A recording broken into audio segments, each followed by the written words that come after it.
Legends, welcome back to the channel. John here on a beautiful afternoon here in Lincolnshire. Behind me is my Proton 1.5 SE, affectionately known as NAB. And in this video, well, as the title suggests, we're going to talk about the fact that it's a bit of a work in progress. What I've done to the car, its history, take a look around it and have a chat about what is to come with the ongoing works on my Proton 1.5 SE. So you're going to have to excuse the flies on the front of the car because actually I've just driven it home from the Bicester Scramble at the weekend. But yeah, here it is. Here's NAB, my 1993-1994 model Proton 1.5 SE, as stated in the introduction. We'll take a look around it first. Then we'll have a chat about its history, the work that Dad and I have done on the car, and like I said in the introduction, what's coming next for the car, because it is very much a work in progress, but I'm starting to see results with this one that I'm happy with. So let's start at the very beginning. What is the car itself? Well, if you're watching in the UK, you will know this car as a Proton triple valve or a Proton MPI. They were released in the 1.5 variants or the 1.3 litre variants respectively. So effectively you got a 1.3 litre engine or a 1.5. The 1.5 SE, by the way, being top of the range. Good news. There's lots of different model variants, and to be honest with you, they changed over the years. So you had a GE, you had a GL, you had a GLS, you had a GL, lots of different specs. You had SE LEs, you had really low spec stuff. And actually, to be honest with you, what did you get in the SE? Well, we will talk about that in this video. Effectively, a sunroof, a boot spoiler, and some fancy wheel trims and velour interior. Nothing too earth-shattering, to be honest with you, for the extra money that you got. But they started this model at around about 6,995 on the road. So, you know, cheap motoring back in the mid-90s. Brief history about Proton. They came to the UK in 1989 and launched with the metal bumper version. And if you're watching in Malaysia, you will know this car as the Iswara, which means butterfly, and effectively it's a facelift, and that is exactly what it is. This is a facelift of the Saga. If you've seen the other cars in my collection, my Black Knight and Jeff, who is a 1.5 SE LE, then you'll know they've got metal bumpers and they look a little bit different. But this is the Iswara, the facelift version. Sold new then by Holloway Motors in Malvern. It was sold to an army major who spec'd it differently to the way it should have been. Effectively, it should have come with a grey or silver interior, and he wanted a brown interior, and we'll take a look at the interior as we go around this video. But the army major had it and he bought it for his wife, and it didn't really do too many miles in his ownership.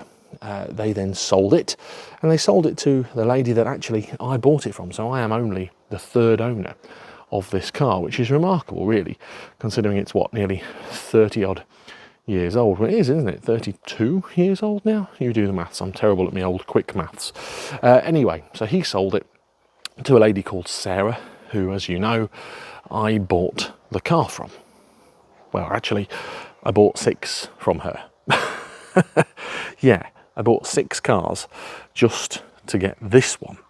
That is why I bought that whole collection. And if you aren't up to date with what I've done on the channel and how I've bought my Protons and how many Protons I own, then check that out, because I've self-titled myself as the Proton Man. But again, brief history. There's a whole story here. I should write a book.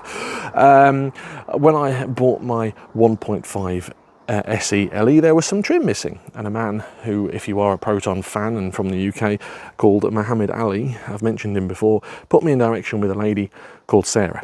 She lived locally, and I went to meet Sarah, and she pulled up in this. to drop off the parts that I bought for my 1.5 SE LE. And at that point, well, I fell in love with it and said, is it for sale then? And quite rightly, she told me to do one. Of course it wasn't for sale, it was her daily car.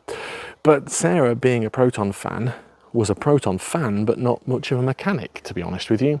And so when they broke down, she just, well, went and bought another one, which is why she ended up with 6, because she loved them that much, but just didn't spend the money repairing them. Instead, spent the money buying new ones. And a couple of years ago now, she rang me and said, John, I've got to the point where I'm going to start my own business. I need some money and I need a reliable car that's probably not a Proton. And so I went and met up with Sarah and bought the whole collection purely to buy nab. 3 of them were salvageable, 3 of them were roadworthy, and 3 of them, if you haven't seen the videos on the channel, were, well, scrap. To be honest with you, they were rotten in places that it was just uneconomical to repair them. But again, like I said, I actually bought the whole collection of cars just for this one. I paid £2,500 for 6 cars. Winner, winner. It was an absolute no-brainer. I sold one of them to a young lad who sadly wrote it off because someone ploughed into the side of him. So that one is now gone. Number plate K something Eep. It was Keep. That was the number plate, and I probably, well, should have kept it, to be honest with you. Another one, a P-Reg Lilac one. I sold it to a chap called Rich, who then sold it to a lad called Andrew, who is still running it. He's modified it now, slammed it and done all sorts of stuff, and it's not to my taste, but it is much of a muchness, I suppose. The saving grace is that the car, well, is still on the road. And as you know then, I've kept nab because I wanted a white saloon. My initial plan was to try and convert it into a police car replica because in 1992 Proton had one of these in their magazine as a police car. They were used in Malaysia as a police car, but not in the UK. If you know anything about Protons though, and the police, well, they used the Impian. Humberside Police did later on in the mid-2000s. Anyway, when I got the car home and realised that it was, well, in very good condition, I decided that it was probably a bad idea to start messing about with it, putting decals on it and fitting blue lights. So I decided to make it probably one of the best SE Iswaras in the UK. When I got it, it was running a bit lumpy, it was misfiring, it had been used as a daily driver, Lord knows how, in that condition, running so poorly, and the exhaust was blowing. The good news is, as I say, I had, well, 5 others to take bits and pieces off, so I was never going to be without parts for the car. So Dad and I, in the first year, got it up and running, got it MOT'd, because it came with like a few days MOT really. Took it for an MOT test and it passed, thankfully, with flying colours. Good news, and a big shout out to Neil, who does all my MOTs for me. And then sort of over winter, well, I laid the car up because I don't use these in the spring, in the winter and the autumn on the UK's roads because, well, salt gets into them. And the last thing I want to do is the salt to eat into the car and then it'd be dead in a weekend, because once it's laid up and it's got salt on it, it's going to just deteriorate massively. So it sat for a year, and then I decided to take the car to the Festival of the Unexceptional 2024. Oh, that check strap's a bit noisy. 2024, where many of you saw it at the entrance. It was the gate guardian of the show, which was a real honour. And shout out to Adam and his team at Haggerty UK for allowing me to rock up in this and the Proton Black Knight, which you may or may not know, Dad and I won the show with in 2021. So lots of people big fans of the Black Knight, but they hadn't seen nab, so I decided to do some work on it to get it show worthy. It didn't come with all the wheel trims. Some of them were in the boot, some of them weren't fitted, some of them just not at all. So I sourced some wheel trims, which are these tri-spoke wheel trims, and they should be fitted to this car using this little locking nut the tools normally disappear along with the bolts. So I managed to source a few of them and fit them to the car and give the interior a damn good scrubbing.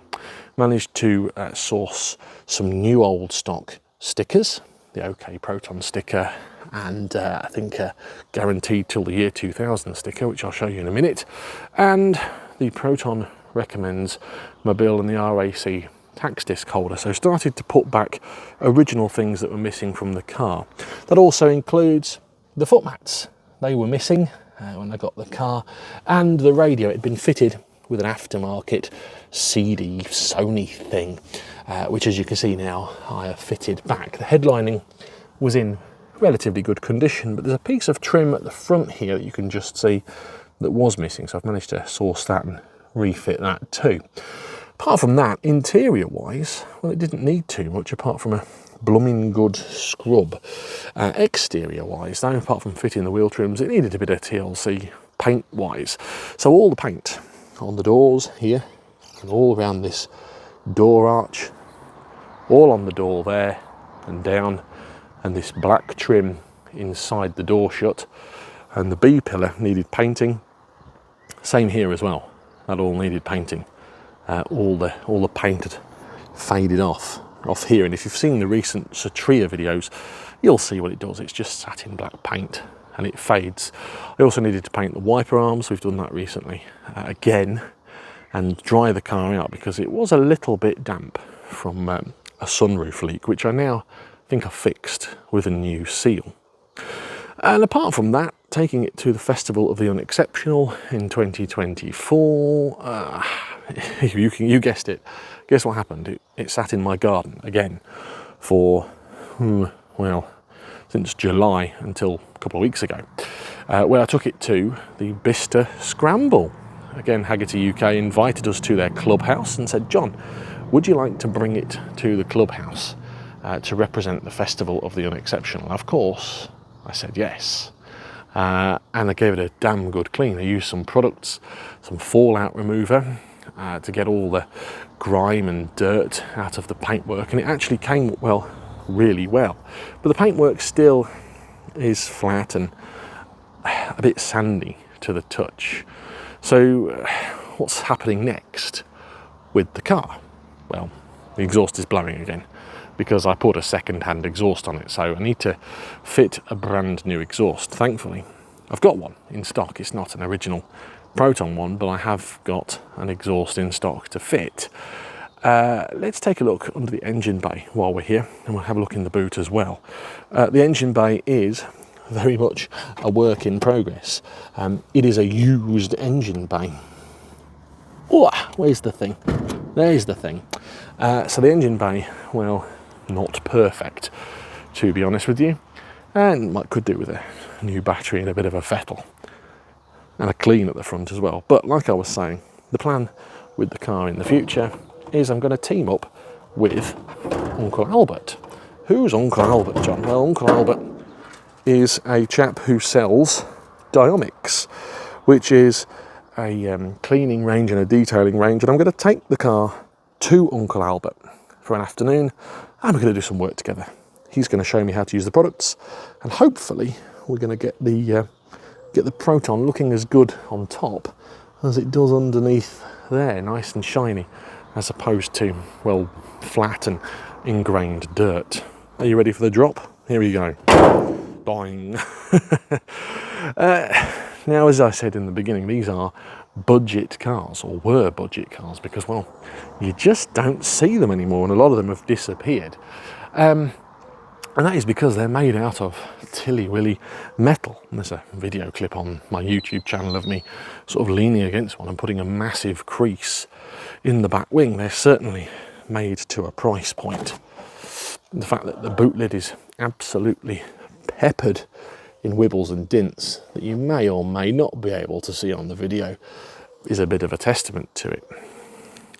There you are. I've got some kit in the back from the Bicester Heritage Scramble at the weekend, which I really enjoyed, by the way, and if you was there, let me know in the comments down below. But that is nab. But what's next for the car, apart from having the polish and the detailing and general this, that and the other. Well, some of you may know Paul Cowland from the television. He's a friend, acquaintance of mine, and we was chatting recently. My intention is to take Nab to Paul's collection and have a look round for a video for the channel, and he can then drive the car and maybe feature the car on his channel as well. He's an appreciator of the underappreciated, and I say I class him as a friend or an acquaintance. We've known each other for 4 or 5 years now. We regularly have a chat. So I'm going to take the car to him. He's relatively local, to be honest with you. He can take the car for a spin, as I say, do some stuff on his channel, and I can do some stuff on mine with his collection, and just generally enjoy it. We're not taking the car to the Festival of the Unexceptional this year because we're taking something else, which is top secret, but I'm sure you can guess it's probably going to be a Proton 45 567. We put 200 miles on it the other day and it drove an absolute treat, so much so that, like I say, I've got flies on the front bumper. And then just look after it. So new exhaust, paintwork, and do a little bit of work with it with Paul and a few other people as well. One of my intentions is to do the same with this car like I did with the Impian, which is to take all the gubbins off, the wheels off, mask it all up, jet wash it all off, take all the rust and corrosion off from underneath it and give it a good old Tetra seal. This car has been waxed from relatively new, so the Army Major probably paid somebody, if he didn't do it himself, to look after the car, because it hasn't gone rotten in places that you would expect a car of this era and this range to have done. All inside the wheel arches, the suspension, they rot out on these for fun. They weren't protected very well. And well, actually, it's solid. The wheel arch is nice and solid, and the sills as well, because it has got, you know, that wax that has been applied from nearly new. Anyway, that's Nab. And Nab has got a little special place in my heart, to be honest with you, because I waited for 4 or 5 years to get hold of it. And now I've got it, and I'm hopefully doing it some justice, making it look good and getting it out there and showing the people the car. Because, like I say, a white Iswara SE, low mileage, of this era, very rare.